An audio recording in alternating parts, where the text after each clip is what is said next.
With us now is early Alibaba backer, co-founder of Acme Capital, Haney Nada. Haney, just the guy I want to talk to about this stuff. First of all, on this Chinese regulation, set me straight here.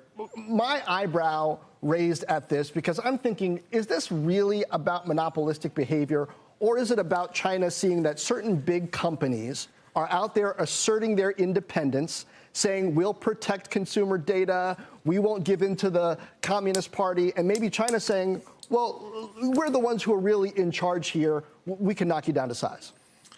I think China, a lot of people forget that China is a communist country, or a communist political party at least. And that party in the last 10 years or so has shifted much more towards an authoritarian regime. And so the political risk is very, very high in China. And so if you're a big tech company and you defy anything that's happening with the government, you're going to get slapped, and you're going to get slapped hard. Look, I think across the world, big tech has created natural monopolies. And most of these monopolies have actually been pretty good for consumers. They haven't been bad. And so you can argue that these monopolies, while they're good for the consumers, they're not good for the power structure, especially in China. So what does that mean for some U.S.-based technology companies that have been making an argument based on unfettered growth and power of the big Chinese companies? They've been saying, Mark Zuckerberg has been saying, hey, if you regulate us, hold us back, break us up, fine, but these Chinese companies are going to continue to grow unfettered. Well, maybe they won't. Maybe the U.S. and China are both looking at putting the limits on these tech giants because they're afraid of what they'll become.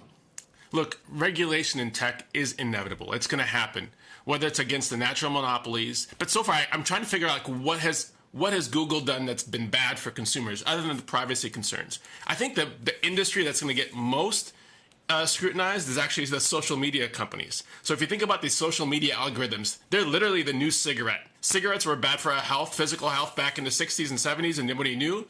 Today, I think people are starting to figure out that social media is actually bad for our mental health. My guess is you see pretty rapid regulation there first before you see it on the big natural monopolies that are happening. Because so far, they're not bad for consumers.